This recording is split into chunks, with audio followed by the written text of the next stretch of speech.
두 번째 주제 발표는 서울시립대학교의 양승호 교수님께서 발표를 해주시겠습니다. 양승호 교수님께서는 도시 형태와 도시사에 대해서 심층적인 연구를 진행하시면서 최근에 컴팩시티 등 그 기상시가지 특성에 대해서 연구하시면서 저희 도시재생사업단의 핵심 제1-3 법제 연구를 통해서 도시재생 활성화와 제도의 체계화를 마련하기 위해서 연구를 수행 중이십니다. 그래서 연구 결과를 이번에 제2 주제로 발표해 주실 내용은 도시재생 지원수단에 대한 내용입니다. 그러면 지금부터 제2 주제 서울시립대 양승호 교수님의 발표를 듣도록 하겠습니다. 네, 방금 소개받은 서울시립대학교의 양승호입니다.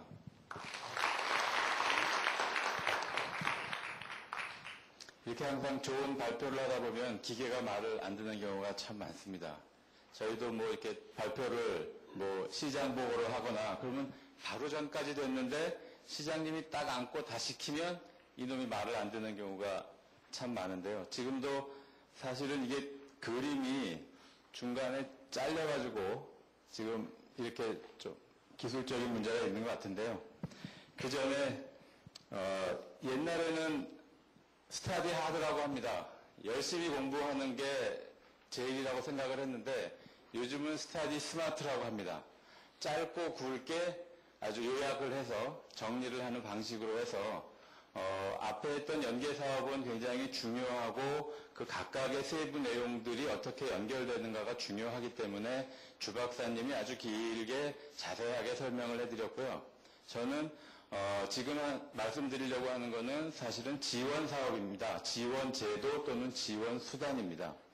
사실은 맨 처음에 이거는 특정한 구역을 하나 정해서 그 전체 지역에 대해서 전체 지원하는 내용을 전부 다 그 구역에 그 장소에 전부 다 이렇게 적용할 수 있는 것을 만들자라고 맨 처음에 생각을 했다가 그러면은 어떤 지역은 해주고 어떤 지역은 안 해준다라고 하는 여러 가지 문제가 있어서 지원 수단이라는 제목으로 이렇게 좀 메뉴 방식으로 해서 쓸 수 있도록 또는 적용이 가능하도록 각 지방마다 특성이 다르기 때문에 각 지방의 특성에 맞게 쓸 수 있도록 지원 수단이라는 제목으로 정리를 하자라고 해서 지금 발표드릴 내용은 도시 재생과 관련된 지원 수단입니다. 그렇다고 해서 지금 제가 말씀드릴 내용이 지금까지는 없었던 완전히 획기적인 수단을 말씀을 드리는 것은 아니고요. 지금까지 있었던 거를 조금 더 세밀화하고 그 다음에 그것을 어떻게 다른 것과 함께 쓸 수 있는가라고 하는 그러한 차원에서 정리를 해드리겠습니다. 그래서 연구의 목차는 총 5가지입니다. 그래서 3번까지는 쭉 흘러오는 거고요. 근데 제일 중요한 것이 4번째 도시 재생의 지원 수단입니다. 아까 우리 윤 과장님께서 갭을 줄이는 게 재생의 지원 수단이라고 말씀하셨는데 저도 거기에 동감을 합니다. 그래서 예를 들어서 행정적인 지원 수단이라고 하는 것은 타임 갭을 줄여주는 거고 그리고 주민들 간의 컨플릭트를 분쟁에서 발생하는 갭을 줄여주는 거고 재정적 지원 수단이라고 하는 것은 피스컬 갭, 재정적인 갭을 어떻게 하면은 특정한 사업에 대해서 갭을 줄여줄 수 있는 방법이 있을까라고 하는 걸 정리하는 거고요. 그 다음에 도시계획적 지원 수단이라고 하는 것은 계획적인 갭, 플래닝 갭을 어떻게 토탈 플래닝으로 가져갈 수 있게 전체적으로 조화롭게 가져갈 수 있게 하는 방법인가라고 하는 크게 이 3가지를 중심으로 해서 말씀을 드리고 그 다음에 종합 정리하는 그러한 방식으로 끝내겠습니다. 첫 번째는 연구의 배경이 목적입니다. 지금 가지고 계신 거에서 조금 수정을 했는데 내용은 다르지 않습니다. 굉장히 많은 사업들이 도심 활성화, 삶의 질 향상 또는 녹색 도시, 인간 중심 이런 굉장히 많은 화두가 2000년이 되면서부터 많이 들어왔고요. 서울시의 경우에는 또는 각 지자체마다 한강 르네상스니 여러 가지 관련 사업들을 재생이라는 이름으로 해옵니다. 그래서 사실은 도시 재생에 대한 관심이 굉장히 고조되어 있고 그래서 지금 또 이 고조된 관심을 어떻게 법제화할 것인가 라고 하는 관점으로 현재 와 있는 것으로 알고 있습니다. 도시재생법, 우리나라에서 도시재생과 관련된 법제라고 하면은 사실은 굉장히 많은 법들이 있었습니다. 이런 법들이 주택 공급을 확대하고 도시 환경을 개조하고 또 여러 가지 목적을 가지고 현재까지 수행이 되어 왔었습니다.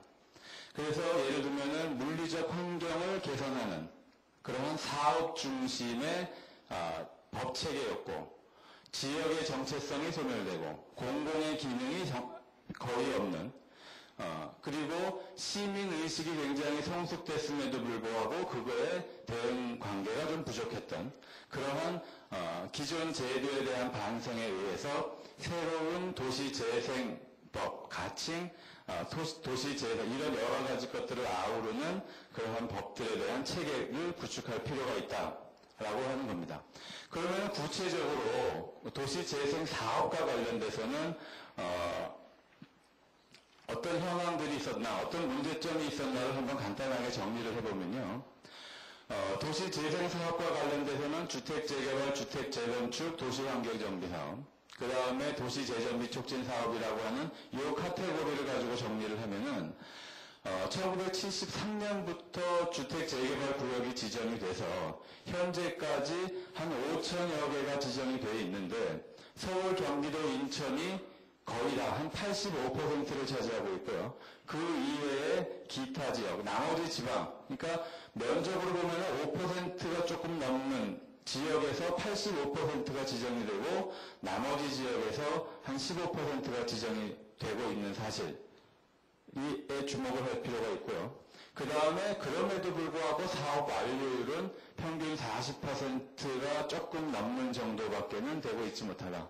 다시 말하면 지정은 하고 사업을 하려고 하지만 사실은 사업에 굉장히 어려움이 많거나 또는 과다 지정된 부분이 있다라고 하는 거고요. 그래서 한번 그 구역 지정을 보면은 사업 시행인가 소요 기간이 도시환경정비사업, 다시 말하면 도심 재개발 사업을 말하는 겁니다. 구역 지정의 경우에 11년 정도가 걸리고요. 사업 시행 인가가 나는데 한 5년 정도가 걸리는 굉장히 장시간의 시간이, 이 타임 갭이 있다는 거죠. 이거를 어떻게 줄여줄 것인가 라고 하는 것이 사실은 이제 타임 갭의 관점에서 이 도시재생의 이 지원 수단이 될 수 있다라고 생각을 합니다. 그래서 구역을 지정해서 사업을 완료되면 평균 17년 정도가 걸리는 것이 일반적이기 때문에 이거는 사실은 그냥 세월이 2번 정도 바뀌어야 되는 그러한 사업이 되는 거죠. 그래서 문제점을 도시재생 사업 추진 현황과 관련돼서 문제점을 정리하면은 사업을 진행을 하면서 발생하는 갈등을 해결할 주체가 부재하다.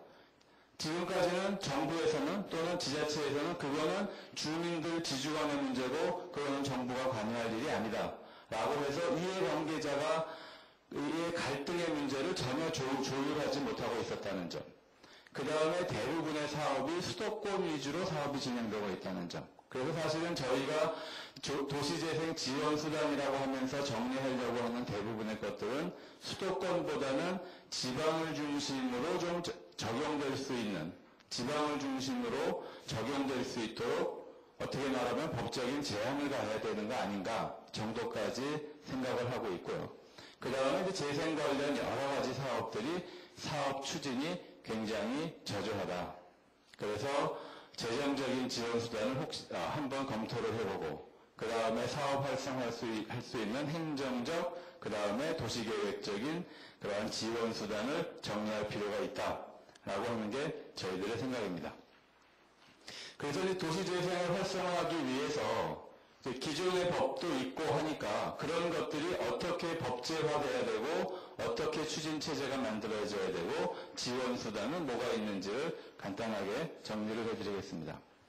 기존의 도시재생법과 관련된 굉장히 많은 사업들이 따로따로 제각기 일어나고 있기 때문에 그 종합적인 포괄적인 도시재생을 수용하는 데 한계가 있고 새로운 시대 요구에 수용이 불가하다. 그래서 새로운 현재 추진하고 있는 가칭 또는 도시재생과 관련된 그러한 법들이 만들어져서 포괄적 종합적인 도시재생 사업을 지원할 수 있는, 그 다음에 그것이 사업 중심이 아니라 사업의 인허가와 그 다음에 지원 체계를 포함한 그러한 정책 및 프로그램을 지원할 수 있는 사업이 돼야 된다라고 생각을 하는 겁니다. 그래서 사업의 성격과 구도는 도시재생의 기본 방침과 전략, 그 다음에 국가, 정부의 책무 등을 기본적인 성격으로 하면서 지원할 수 있는 공공의 역할이나 민간의 참여나 가칭 도시재생 추진기구 같은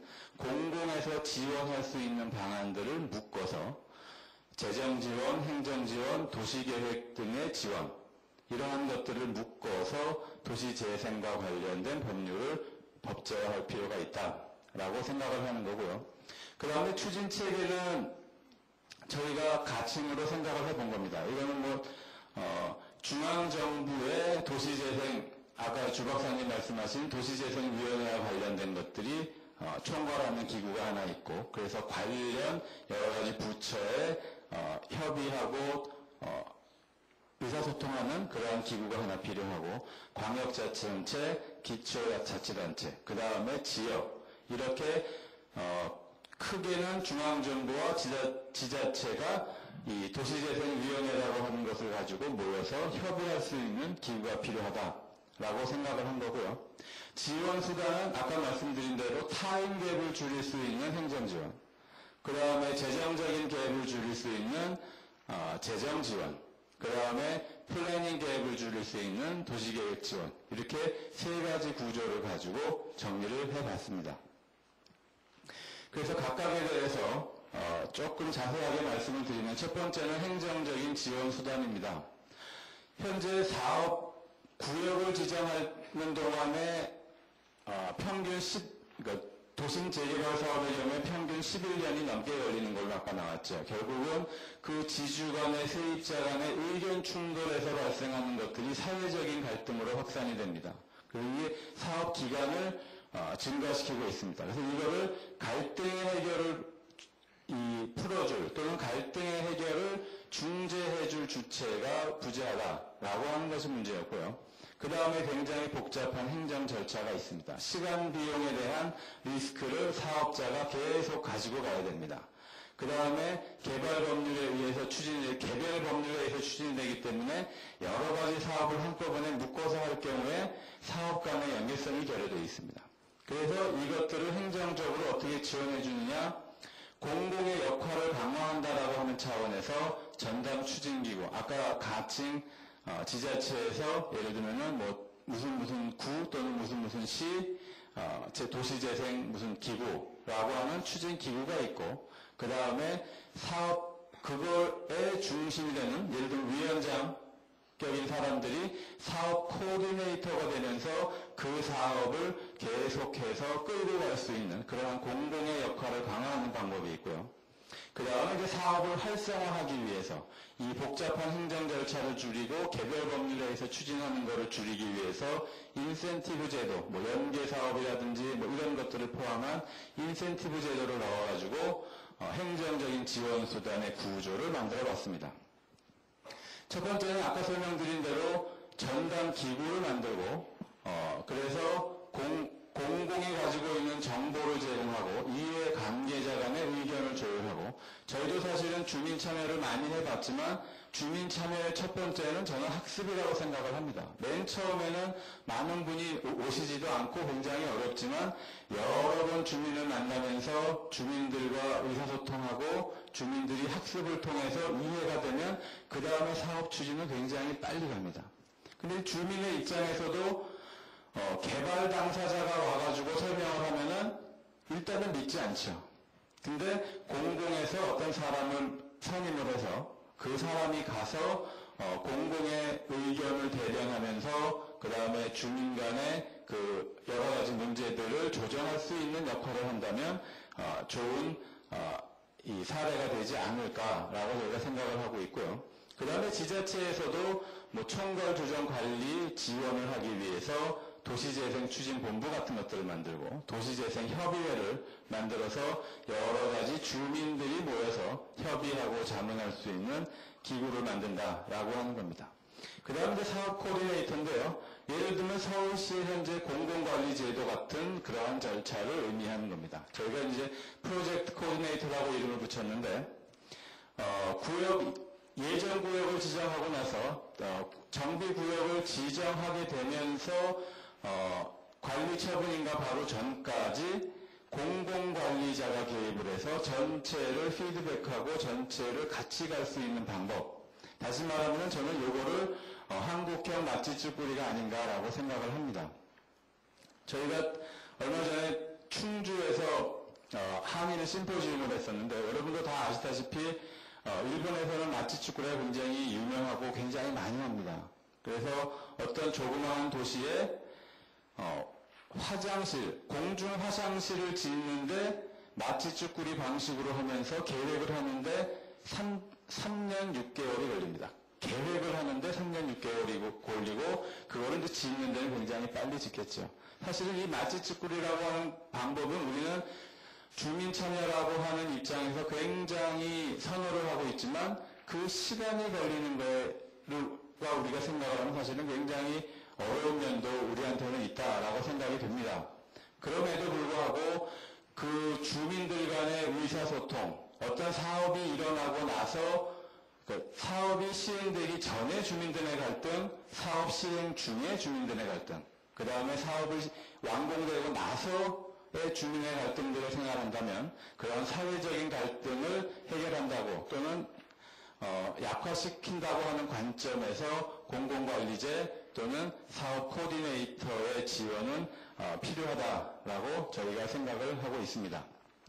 그 다음에 이제 행정적인 지원 수단으로서 저희가 이제 인센티브라고 얘기를 했는데요.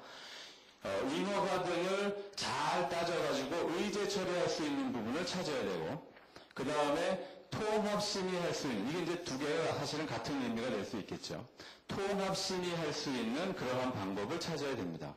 건축위원회 가서 통과됐는데 도시계획위원회 가서 빠꾸를 맞고, 다 통과됐는데 교통에 가서 다시 문제가 되고, 뭐 이런 여러 가지 계속 돌아가는 게 아니라 이런 위원회들이 한꺼번에 통합 심의를 할 수 있는 방법을 그러한 제도를 만들어주는 것, 이것이 이제 행정에서 꼭 해야 될 일이다라고 저희가 생각을 했습니다. 그 다음에 이제 주 박사님이 아까 자세히 설명해 주신 연계사업 이런 것들도 그것과 관계가 있다고 생각이 됩니다.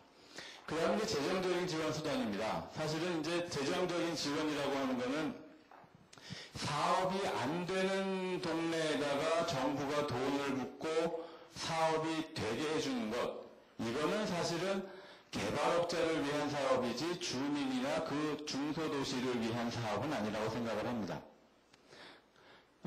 그럼에도 불구하고 그렇지 않게 한다는 전제 속에서 어떻게 재정적인 지원을, 그렇지 않은 사업의 성격의 재정 지원을 할 것인가 라고 하는 이제 그러한 차원에서 받아들이시면 좋을 것 같고요.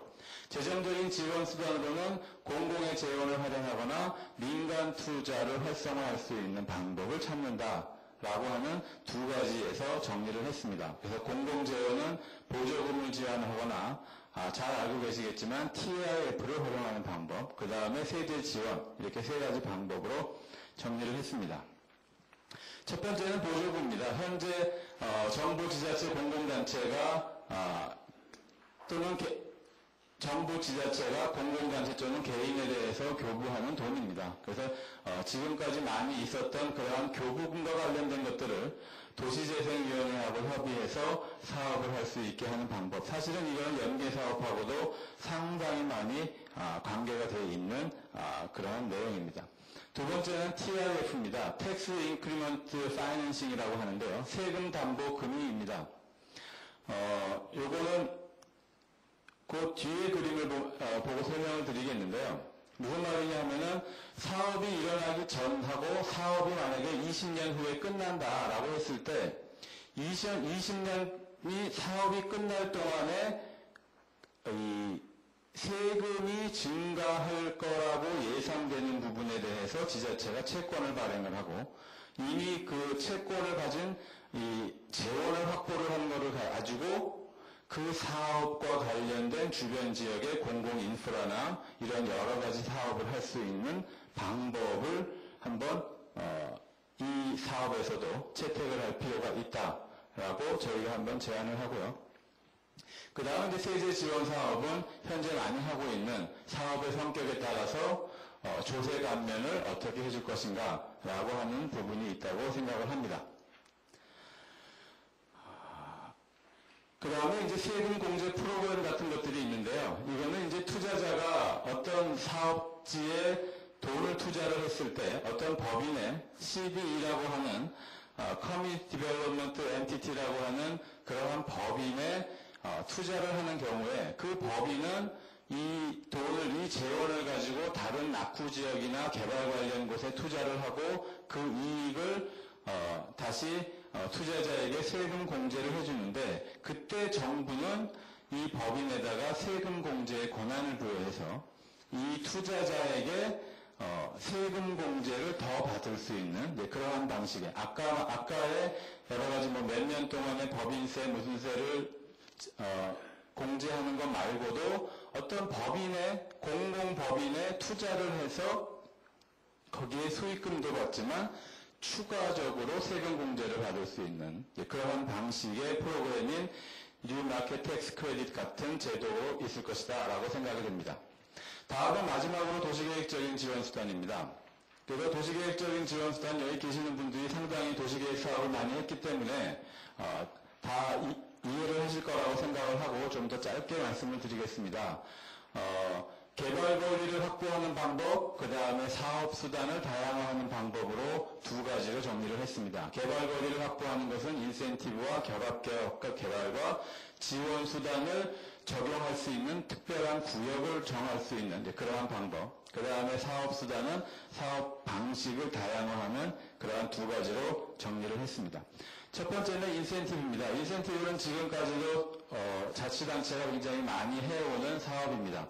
용적률 인센티브를 준다든지 또는 용도지역을 상향시켜 준다든지 또는 서울시에서 신도시계획 제도라고 하는 것을 만들어서 어떤 나대지를 빨리 개발할 수 있게 만들어주는 그런 방식이라든지 이런 것들이 도시계획과 관련된 인센티브의 개발이고요. 두 번째는 결합개발입니다. 컨조인먼트 디벨롭먼트인데요. 지금까지는 주거와 주거끼리의 결합개발을 굉장히 많이 논의가 되어 왔습니다.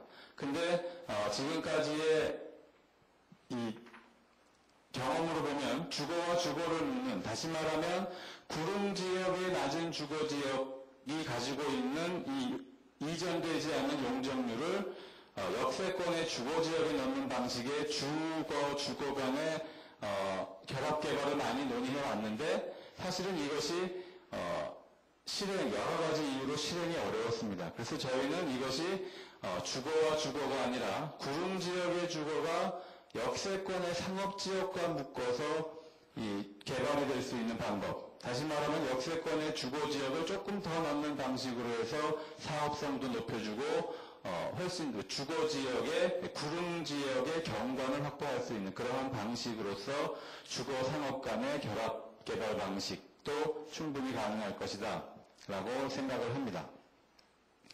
그 다음에 이제 이런 여러 가지 지원 수단을 적용할 수 있는 구역을 특별하게 예를 들어서 정해준다면 그것도 도시계획적으로 의미가 있을 것이다 라고 생각을 하고요. 그 다음에 이제 사업 방식, 여러 가지 장기간 미집행되는 그러한 문제를 해결하고 사업의 초기 리스크를 감소하기 위해서 공동지분 소유 방식을 계속 가지고 있으면서 임대해 줄 수 있는 방식. 그 다음에 권리를 병행한 다음에 공공이 권리를 사서 그거를 일반 분양분을 활용해서 공공시설로 만약에 활용할 수 있다면 공공시설로 쓸 수 있는 그러한 방법. 이런 것들도 사업 방식을 다양화하는 데 있어서의 도시계획적인 지원수단이 될 수 있을 것이다 라고 생각을 합니다. 종합적으로 정리를 하면요. 결국은 지원수단은 행정적인 지원수단과 재정적인 지원수단과 도시계획적인 지원수단으로 나누어서 그 사업이 가지고 있는 갭을 어떻게 줄여줄 것인가, 여기에 초점을 맞춰야 될 것이다 라고 생각을 하고 정리를 했습니다. 감사합니다.